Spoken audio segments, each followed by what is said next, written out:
Ja jūs vēl joprojām esat viens, atradīšu iemeslu.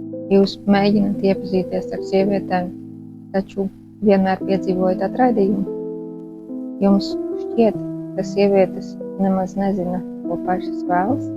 Jums vienmēr gadās piesaistīt tādu sievieti, kurā jūs izmanto un pēc tam pamat. Jums trāpās tieši tādas pašas sievietes, kāda ir tā, no kuras jūs izšķīrāties. Pēc tik daudz atraidījumiem jums ir palikusi trauma. Tāpēc savu sapnu sievieti nemaz nevarēsiet atrast.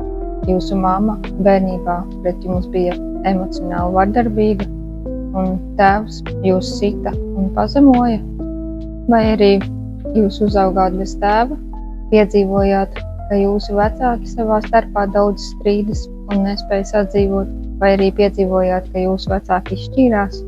Tas nav atstājis lielu ietekmi uz jūsu dzīvi. Ja jūs klausāties šo video, tātad cerības vēl neesat atmetis un izeja eksistē. Vērsieties pie manis. Es esmu eksperta.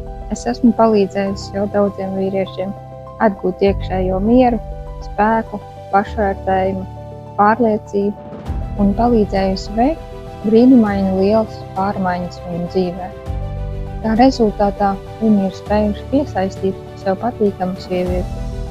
Jums zemapziņā vajag tādu sievietes veidoli, kuru jūs šobrīd nemaz neievērojat. Tās ir jūsu sievietes.